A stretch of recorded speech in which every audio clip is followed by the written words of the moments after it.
Hai hai hai, selamat datang kembali di channel Min Donghua. Kali ini kita akan melanjutkan cerita Donghua, Battle Troop di Heaven. Nggak pakai lama lagi, langsung aja kita ke ceritanya. Setelah Soyan bergegas ke arah Suco dengan sangat cepat, ketika dia baru saja mendekat, tiba-tiba angin kencang bertiup ke wajah Soyan, sehingga memaksanya untuk mundur ke belakang.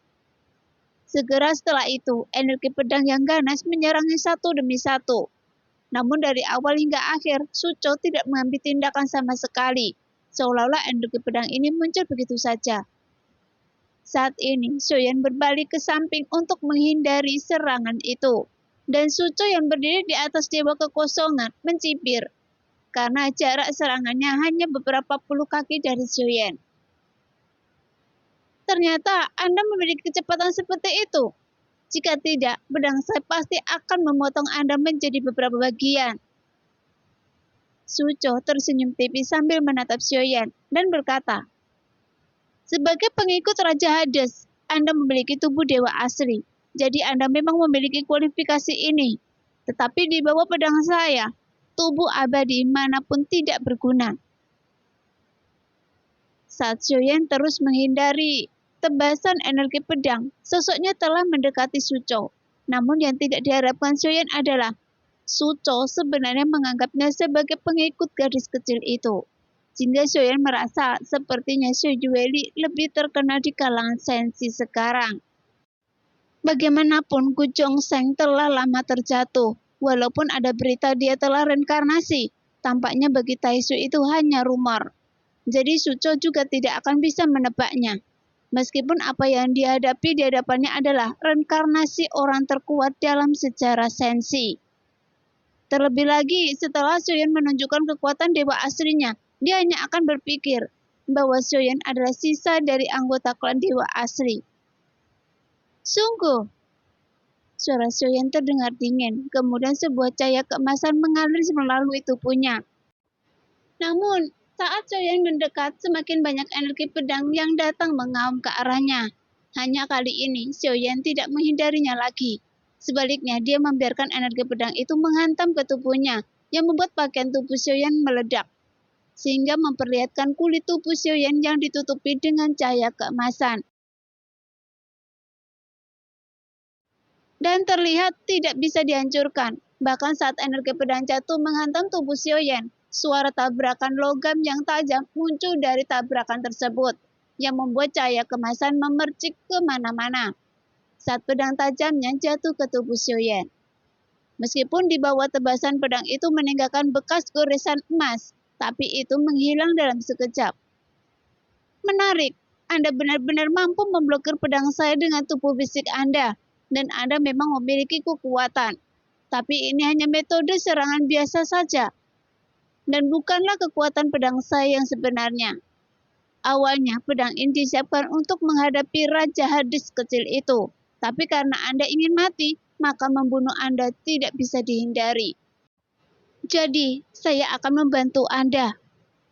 Suco mengembunkan jari-jarinya di depannya, pedang pengejar jiwa kekosongan. Segera suara jeritan melengking di antara mereka terdengar, dan jiwa-jiwa tak berdosa terus-menerus berjuang untuk melepaskan diri dari pedang ini. Namun saat Soyan terlihat tenang, hanya saja di antara jiwa-jiwa tak berdosa yang berjuang dalam pedang pengejar jiwa penghancur kekosongan.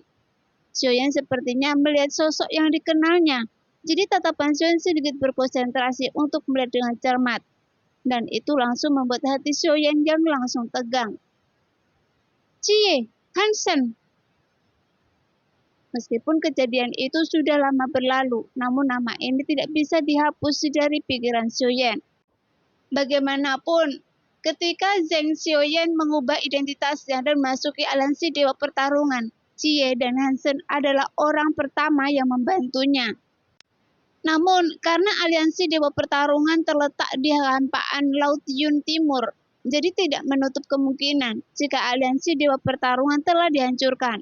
Selain itu, Sojueli pernah berkata bahwa aliansi Dewa Pertarungan telah dihancurkan oleh Taisu.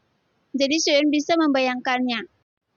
Jika Cie dan Hansen juga tidak bisa lepas dari pembantaian Taisu, Jadi saat melihat jiwa Jie dan yang menyakitkan dan sudah lama kehilangan akal sehatnya, beberapa hanyalah serasa sakit yang tak ada habisnya muncul di hati Xiaoyan, yang membuat mata Xiaoyan tiba-tiba berubah dan bertanya-tanya, kemana perginya Jiansu, Wusen, dan Song Aule? Apakah mereka juga mati dalam pertempuran, atau apakah mereka masih hidup? Bagaimanapun, sosok-sosok inilah yang masih ada dalam ingatan Xiaoyan, karena merekalah yang membantunya keluar dari aliansi Dewa Pertarungan.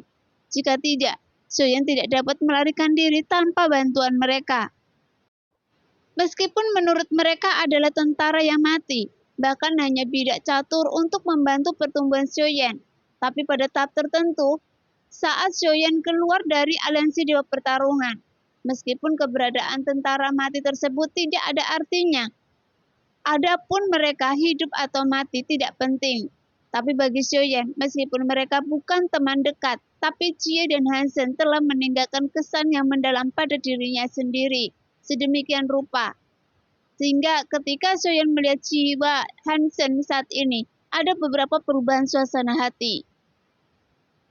Sepertinya ada orang yang Anda kenal di sini.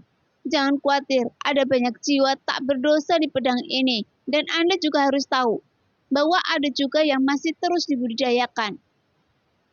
Jelas Su Chou segera menyadari perubahan suasana hati Xiaoyan dan ingin menggunakan ini untuk membiarkan Xiaoyan menghancurkan pertahanan mentalnya, sehingga suasana hatinya menjadi buruk.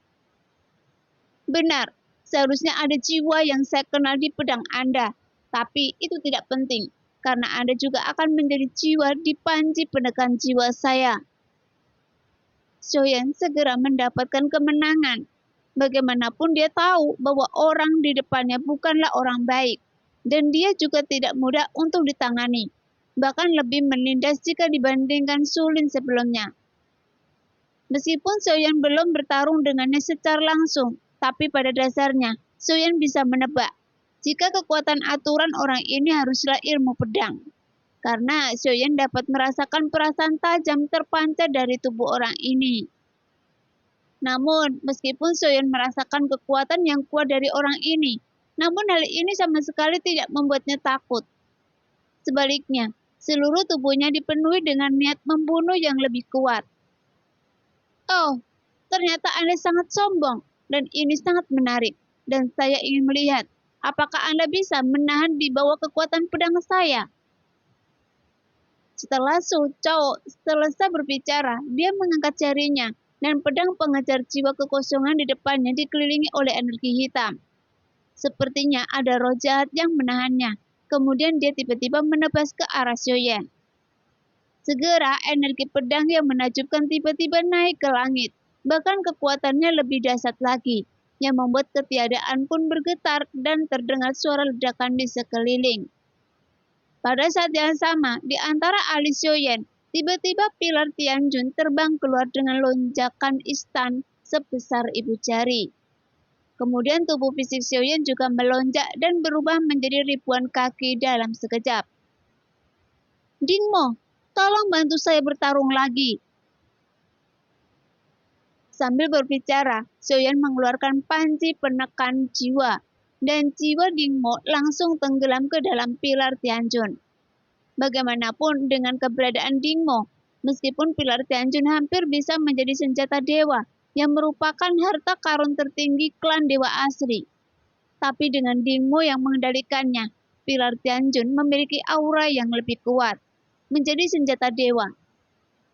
Lagi pula, meskipun Xiaoyan sendiri belum menerobos keabadian dewa, tapi tubuhnya yang berada di bawah avatar dewa asli yang telah mencapai alam leluhur dewa asli, yang setingkat keabadian dewa. Kekuatannya juga memiliki kekuatan aturan, sehingga status dan dominasi Xiaoyan tidak kalah dengan terobosan keabadian dewa. Hanya saja kekuatan dewa asli terlihat lebih sederhana.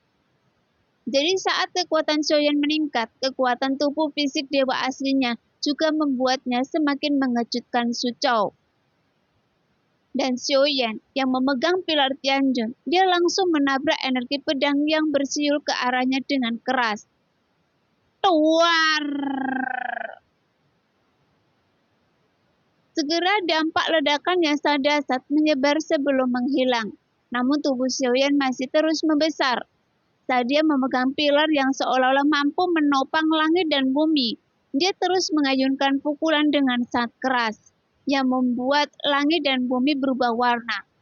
Bahkan situasinya menjadi semakin tak terkendali, karena seluruh bintang Homeng terus-menerus bergetar saat kedua kekuatan itu terus bertabrakan.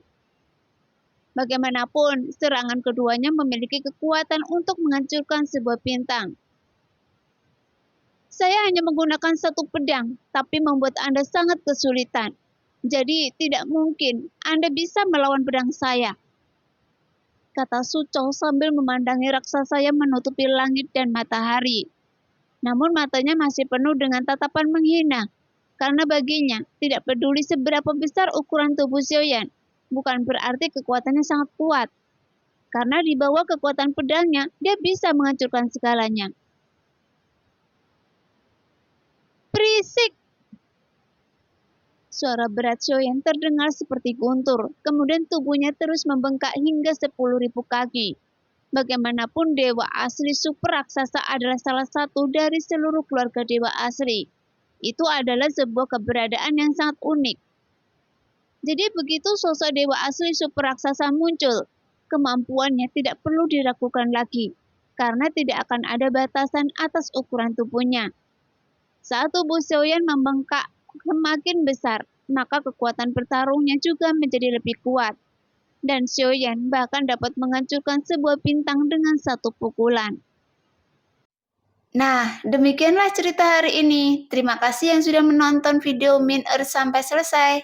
Sampai jumpa di video selanjutnya. Bye-bye.